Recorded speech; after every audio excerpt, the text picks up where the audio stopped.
Hello everybody, this is Trekkie once again with another episode of Trekkie Plays Minecraft. Episode 8. And in this episode we have a few things planned, but first off, as you might notice from the last episode, the roof is finished and I've added some beams and other such things Now I really like the openings in the roof, using the stairs at a diagonal to each other, and of course the little slant. It's a really nice effect. It adds some ambient lighting, some natural ambient lighting. Of course, I think everything's white. I don't think there is any different kind of lighting, which is a shame, but I like it. Now, the only problem I have is this house really is not built to take real advantage of it. When I originally made the house, I was only thinking of having a little space here for a few machines and some storage. I wasn't really thinking of any house in terms of design, so it comes off as a little oddly shaped. Let's have a look from the outside. Excuse me. Yeah, it's kind of an odd shape. Now, if this whole part here was cut off, that would just be a square and it wouldn't look quite as bad. But let's see if we can see it from another angle. Spiders love spawning outside this place, let me tell you. Yeah, it's just an odd shape. I'm not up. I mean, I like the material. I kind of like using the cobble to break it up, the stone and the wood. So I kind of like the overall concept, but not so much the implementation of it. I never really had intended for it to be a long-term house, anyways. But we tested out a few things, and overall, I think it may work in the future for houses that are better designed and better shaped. Because this is just odd. And of course, on the inside, let's get back in there. Just no creepers coming on me. I use the beams. I mean, I like the great. It looks great. I just love the opening in the roofs. You might notice as you watch me build over the series, I do everything in a very odd way. I don't try to mimic real life housing. What I do is I just try to do my own things, come up with some designs that are like new or unique or just different. Of course, these lamps aren't different. Everybody uses these. They're kind of static. I mean, but they work. What I don't like is torches. Everybody knows me. I don't like torches. I can't stand them. I try to do everything in my power to avoid having torches in any of my build because I find them tacky and I just don't find them very aesthetically pleasing. So I like using glowstone. Glowstone lamps, not quite as easy to position as glowstone. As you can see, I could just plop a glowstone here, not have to worry about having anything blocking a torch next to it. In some cases, it's not a big deal. And this little item, I was just kind of play around with some kind of lamp design, and not glowstone lamp, but like a house lamp. And I have a cauldron with some signs on it and a glowstone on it. Not the best design, but really hard to make anything with the current game blocks that makes sense. It's not horrible. And of course you have the dirt with leaves on top and some of those trapdoors on the side. So overall, the house doesn't look bad. As like I just say, it's the shape of the house that really works against it. But overall, I think we're on to something. I do. I like it. I mean, it's basic, and I think it'll be good for our NPC village because it's simple enough where I can recreate it in a regular pattern when I have to meticulously place blocks, and it still looks decent. What do I got here? I got all this crap. Always have a bunch of crap in my inventory. And as far as the NPC village, we'll be getting to that in a bit. I plan to talk about that in a little bit while, but first off, on the itinerary for today, I wanted to show off another Thaumcraft device. And I know I do that a lot, but I like to show off a new gadget or something every episode as possible. So let's get right to it. Today, what we're going to be crafting in the Thaumanomicon is a wand of equal trade. And hold on a second, I got a phone call. Be right back. I apologize. Sorry, I mean, it's like 8 o'clock in the morning. It is 8 o'clock in the morning right now where I live. So Yeah, it's pretty early. I stay up all night. And people, telemarketers, they don't leave you alone at any portion of the day. The second the sun comes up, they're right on it. It's a pain in the ass, really. Anyways, saying we're making a wand of equal trade, which requires a wand of the apprentice, 3 vis shards, and in our cauldron we're going to need some permutatio, or permutatio, some exchange, which we get from seeds, which is a good thing, and some instrumentum, which is a tool, which you can get from flint. You know, instead of having to actually craft weapons or tools, actually weapons would be weapon tools. You just use flint. So we need 16 exchange for weapon or tool rather. So I already got some in my inventory. Got some seeds, as you can see the exchange symbol with the 2 arrows pointing opposite of each other. Take that, just toss that in there. And flint, which has the tool symbol, but this is only 1 apiece, just like the seeds, so we're going to need 4 of these. Toss that in there. Oh, and it's really cooking now, isn't it? Okay. Now we go over to our workbench. Take our wand. Actually, I'm going to need another one. I'm going to need 2 wands for this. Let's get our good wand. Put it over in the... You need these wands over here because that's part of the craft. It uses magic that these wands store to craft the item. So, get our wand. Get our 3... Oh, I guess it has to be up here, huh? I feel like I'm missing something. Did I do this correctly? Oh, the infusion altar. Okay. I'll try my best to prepare and be politically correct with these recipes as much as possible, but you know what? I'm learning as I go, and that's half the fun. So as you can see, my things are solid. I have my 16 exchange and 4 instrument. I have my recipe. I have my wand for the vis I'll need to craft it. So I'll just click, use some vis from this, and as you can see, it's filling back up. I'm going to leave it in here for now. And we got our wand of equal trade. And what this great item do is great for building or excavating an area. What we could do to explain it, we'll take some dirt. Actually, no, yeah, we'll just take some dirt. It doesn't really matter. Put it on our bar. And what the wand will do is it'll exchange 1 block that you click on for a block in your inventory. Now you have to actually have the blocks to exchange it. So say I wanted to change out this stone for dirt. Typically, you know, it could be depending on your circumstance, could be a pain in the ass process. You'd have to dig it out. You know, you'd have to dig it and then manually place it. But what if you have a large area to do and you really want to save some time?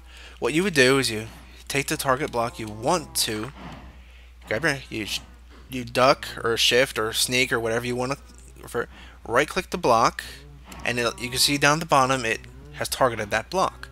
So what you do is you go over here with your wand, you left click, and bam, it changed it. You get cobblestone, and it'll take some of your dirt. And it only affects blocks that have an air block next to them, a block or non-solid air block or non-solid block. So if you left click, it does, you know, right in front of you. What if you right click? Ooh, now that is nice. Now if you're building tunnels, say you're digging through the earth, and you want your tunnel to look nice, but you know you have patches of gravel here, patches of dirt here, and you want to make it all stone or smooth stone or whatever block you want. Very useful. And the block has its own durability, but from the look of it, it lasts a pretty good bit of time. So let's. Ooh, that's just nice, isn't it? And of course, I ran out of. But that's that. Wand of equal trade. Great for building, replacing blocks. Not so much for building, I would say, but replacing blocks that are already in the world. If, like, say, if I didn't like my building, like, oh man, this material sucks. Maybe I don't like this oak log, and I want to replace it with. Okay, cows. Damn, I'm trying to talk here. You mind? Can I replace you with silence? Can I like right-click the silence block and left-click on you? No. How about you just shut up? Yeah, Shut up. Okay, I'm just gonna run away from them.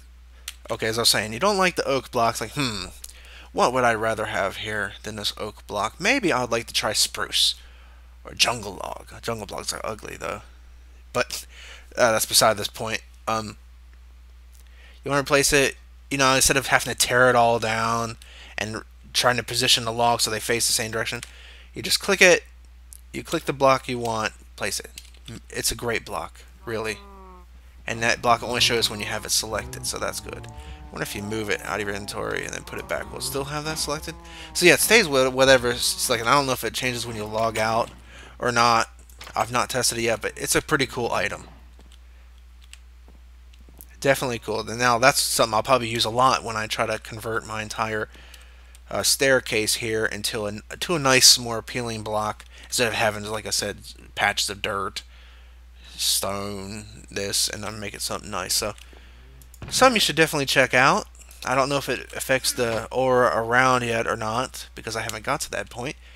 But yeah, want a vehicle trade. A pretty cool Thaumcraft item. Definitely worth crafting for use in your everyday needs. Let's get sleep real quick. It's nighttime. Now, I know in a previous episode I mentioned that spiders can't get through this because it's actually a half slab and a block. Yes, they can. I was completely wrong. So, double dumbass on me. But, everybody makes mistake. Now that I've done my instrument of the video, let's go look at our NPC village. The hell happened here?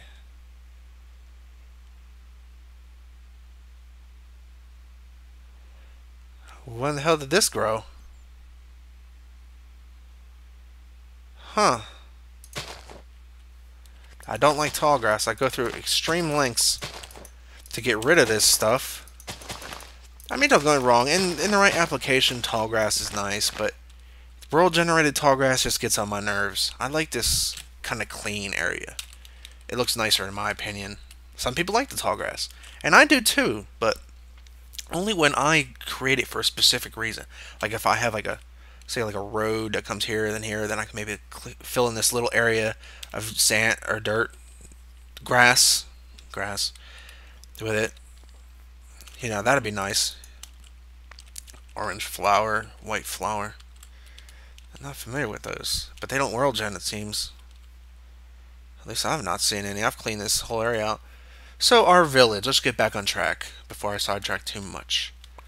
Now I have locked in villagers. There doesn't appear to be any villagers left in this house. That's because there's no lighting in it. Well, over here, but it could be dark. So it looks like zombies might have spawned in here, killed off my villagers. I hope that, and there's another 2 houses. Let's see if there's anybody in here. Yep, there's 2 villagers left in there, so that's good. Our village is not completely. Looks like there's a villager in here. Yep, but everywhere else is just completely and utterly destroyed. Is there anything in these temple places? I don't know. I've never really looked at them. Guess not. And it's ugly. It's just completely out of cobblestone. We're going to be ditching this building. I don't think you have to have a specific building for villagers to congregate. It's a pretty small village. Only a handful of buildings. Some farms. What we're probably going to do is we're going to level it out for the main village square. We'll keep this well to notify where the middle is. I don't think it really matters, but we'll level out the area within reason. I'm not going to make it completely flat, like a flat world. No. Oh, I'm still in my test world mode. That's the one thing I noticed is if you go from test world, like if you have one world where you, like a creative world, and you go from this with NEI, it's not specific to your save game. It's just all around your whole client. So it's a pain in the ass. I'm glad I didn't click on anything. I mean, I could have just threw it on the ground, but still. What we'll do is we'll level it out within reason and keep a little bit of height variance to keep it interesting. This area will probably be the bulk of it. There's a forest over here. And just a random pumpkin. But yeah, this, and of course we have the Millionaire Mod village right next door, so that's kind of interesting. But they only encompass a certain area. You can't just infinitely expand those. They expand on their own terms, and only to a selected area. But yeah, we'll level this within to make it easier to build, but we're going to keep some variation to keep it interesting. Like this little bit over here, this little dip. I can't build nothing here, so I'll probably level it out. And I'll do this all off camera. I'm not going to sit you make you watch me. Oh, here, look. Aren't I special? I dug out a block. Yay. And they always oddly place this stuff. Look at this. It's just a raise here and it just drops. The thing I like and dislike about the Millionaire mod is they flatten areas. I mean, they still keep variation in height, but wherever the buildings are placed, if you can see on the map, there's like little flat areas. They flatten the area around it, so it makes it a little bit more clean and organized without, keeping some height variance for aesthetic purposes. Although they do have this one nasty habit. Let me see if I can find a tree here. Is anything they spawn on these buildings, it like cuts off everything. I mean everything. If you build something, it'll just completely vanish. Or at least it used to in an older version when I was playing 1.2.5. See, this tree is just completely cut off because of this. Now it looks nice, it's flat. It's not halfway into a mountain or some weird crap. And they've been pretty autonomous. Autonomous. What do they need? They need gravel. So if I had gravel to give, I'd give it to them and they'd go building on their project. You could help them and you'd get faction with them. But we're not talking about Millionaire right now. I'll get sidetracked easy, I'm sorry. So our village. What I really need to do is I need to light it up. I need to clean it up some. I'm not going to do that on camera. It's a boring task, really, and I just want to clean it up. And I want to make it safe so they could run around. They could breed in their different houses. And I just froze for a second there. Weird. And then we could expand from there after we level some of these mountains down to more reasonable. Well, they're not really mountains. These little hills down. So that's our plans. And then I'll probably make the bulk up of our city. And we'll have various buildings scattered across the city for our purposes, so we actually have a legitimate reason to run through it. My own thing is I like to have buildings that are useful instead of just for aesthetic purposes. So, our spaceship's going to hold the majority of our stuff. We're going to be up in the air. Most of our living stuff's going to be in the spaceship. But I'd like to have reason to come down here. Maybe have like a farm or two, like a tree farm over here, a tree farm over there. Just have reasons to run around through the village and visit it. Instead of just, oh, look, I'll just run through the village for no reason. There's nothing I need down here. So that is the ultimate purpose of this village. And I'm glad I found it, and I'm glad I still have villagers left in it. I'm glad I put the dirt blocks down. They just get torn apart so quickly. And it's difficult, really, to lock them down, even after you work with them. Because any small dark spot, and you got zombies just terrorizing through your town, killing everything. So you got to be very careful with them. And there is another NPC village over there, out of loading distance, back near where I started. But it was in some sandy hills, like sandy extreme hills. Horribly designed, or horribly spawned village. But it's over there if we need villagers. Ooh, excuse me, damn. It just won't let me record without record in peace. So yeah, our village. We're gonna get to work on it. Maybe I'll build some buildings on camera, for the next episode. But I'll do the clearing and the boring, menial, tedious work off camera. Now, one thing I wanted to do this episode, I want to get something realistic done. Now, I still don't have low on my materials. But what I wanted to do is maybe construct a ghetto blaze farm. And by ghetto, I mean like no pistons, just go in there and smack them with your sword. You could always make stone swords to do it. I mean, they're not expensive. So what you could do is just go into the mountain here that we just richly See, it only covers the face, so it's pretty useful. Not that it really matters, but we go in here, we could dig out a little area, put our blaze spawner in there, make him come down to a point, and then we just smack him with a sword. This way we could get blaze rods, which are useful as fuel, as well for, alchemy and other such things, and for experience. So I have something to get experience off of instead of having to always mine. And I can't really afford the materials yet to build something fancy. So we're going to do something ghetto. What we're going to do, I'm going to carve it just right into the side of this mountain. Maybe I should put it a little over. Here's fine. I can always expand the mountain. And I like...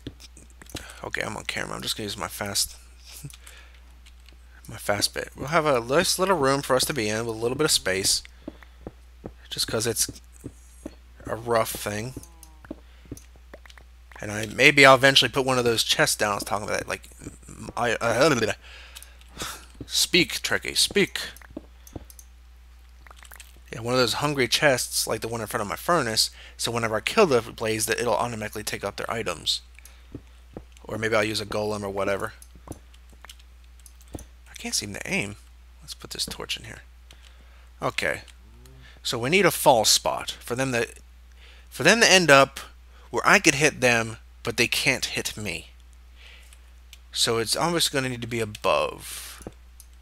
I'm thinking right here, because then I could put a block right here, like a glass block, and I could hit their feet. Because I don't want to have it a big area so I can't reach the blaze rods. Maybe a 2x1 area. Yeah, so 2 items there and they can fall down. So above this is going to be the spawning area. And it doesn't have to be huge. Like I said, this is just a quick solution to a problem we have. And I have spawners. Like I said, one of our mods is Spawner GUI, which is a Risugami mod that allows you to pick up spawners with any kind of pick.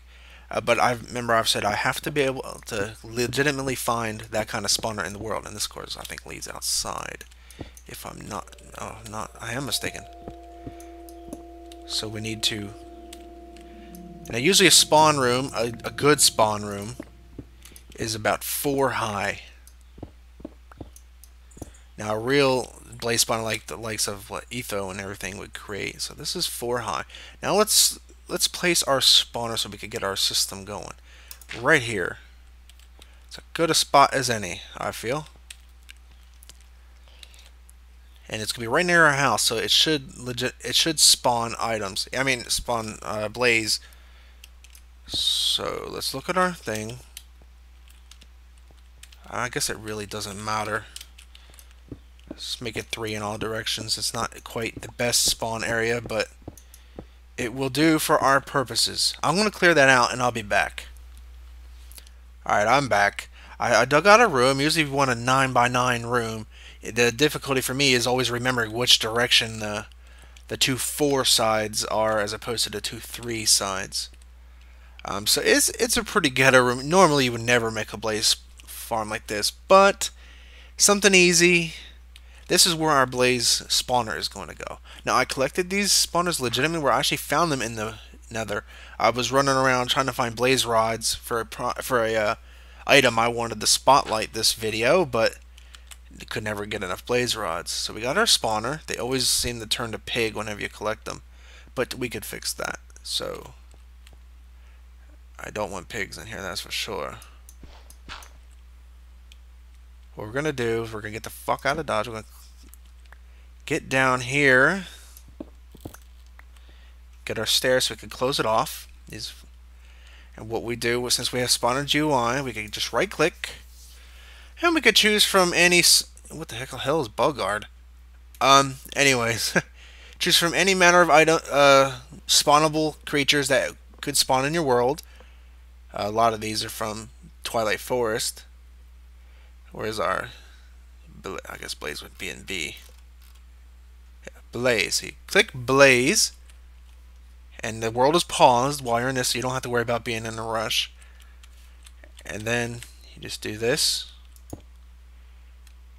It must be Opt player in creative mode. Since when do I have to be in creative mode to mess with this? Is it still?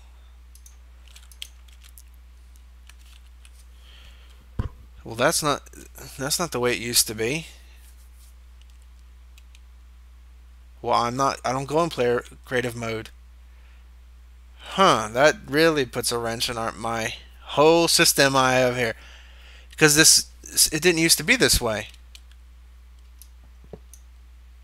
I could grab the spawners, but I can't do nothing with them. That really bites in ways I can't even possibly express in words. I used to be with this mod, all you'd have to do, I might as well just light it up here and close it off then. Man, I had a whole thing planned with that and everything. That's a bummer. It used to be the mod it didn't require, I guess because how SSP changed from single player to kind of like a single player multiplayer thing. But I'm in my world, I shouldn't have to be opt to use it. That's an odd feature. Let's do a quick test in our. See, my leggings ain't loaded right now. Things are just gone apeshit. Alright, let's drop the spawner. I'll probably spawn some pigs. I shouldn't have done that. What I really want to do is just test it out. So we change it to. Where's another? No, not hostile. Well, where's a? No, not. Well, let's just no, because villages just immediately spawn. You know what? I just choose Blaze right here because there's not going to spawn anyway. Must be opt. Okay, well let's. No, not this way. Let's try it in NEI. Go to cheat mode, creative. Maybe creative plus. Let's try it now. Blaze. See, now it does.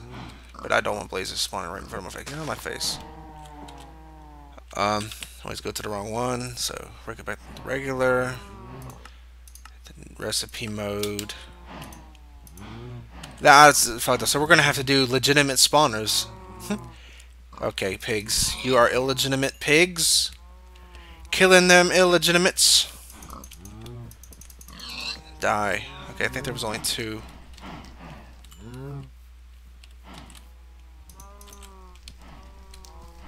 Alright, got rid of the pork chops. Completely legitimate here. I was just testing something out.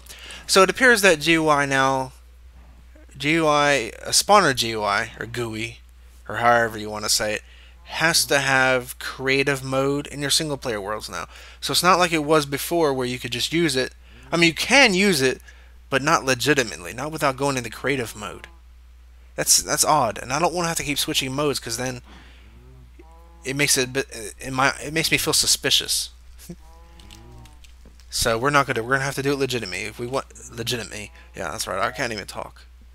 So much for that. I'm sorry, guys. I really didn't. It didn't even on the mod page. It didn't even express this change, and it didn't even occur to me. So you know, you try some things and they just don't work. So I will be right back after I decide something else to do. Actually, it would appear the episode is running a tad bit long. So, yeah, we're just going to end it about here, because, I mean, we didn't get as much done as I would have liked. I would have loved to have built the farm, but we saw the house. We saw another awesome Thaumcraft item. This is it's one of my favorite mods. We detailed our plans for this village. I'll clear it out and we'll start working on the next episode. But, you know, when you make these videos and you try to be a little bit random, I know a lot of LPers, they research ahead of time, they do this, do that, they prepare for it real heavily. Well, it's fun. I mean, it's great when people listen to people who know what they're doing and everything goes according to plan. It's kind of static at the same time. It's kind of boring in a sense because everything always goes to plan. When things don't go to plan, see, now the things ain't loading correctly. I think it's because I had to keep restarting and stopping. Fraps kept crashing on me. When things are random and things don't always go to, you know, as you expect, it kind of adds that interesting element. It's like, okay, this didn't work, so we got to improvise a little bit on the spot. And that's what makes these videos so much fun. Come here. I only have one arrow. It makes the videos fun for me because I'm constantly having to think on the fly, and I don't like to prepare too much because I want my videos to be kind of sporadic. I'll write down on paper. Man, I cannot talk. And this guy's gonna kick my ass. Okay, I'm just getting out of here. I can't hit him because he's too far in the air. Okay, he's on the ground now. Watch, I'll go over there and he'll go up. He's hard to hit. He's a tough sucker. Okay, I need health. They're annoying. Anyways, it makes it fun for me. I like making a little random. You know, I'll write down on paper a few things I want to do. Like I wrote down I wanted to discuss the house build. Wanted to make a Thaumcraft wand. I wanted to explore the village and detail the, expansion plans for it, which is, what it is. I wanted to construct a blaze farm, but apparently that's not going to ever be happening. So basically the spawners I've collected, completely worthless. And that makes me sad because I've destroyed, you go out in the world, you cut them down, and that really, really ruins that whole aspect of gameplay. There's really no point to having the spawner GUI for me now, except for to well, no, I can't change them. That's the problem. I can place them, I just can't change them, and they always change to pig. So, and pigs are not a legitimate spawner that you can find in the world. Maybe if it glitches, but we're not going to count that. So, yeah, that's what it is. Shit! God damn! I was not expecting him. It should be lit up in here. Where the hell did he spawn? Oh, fuck me running.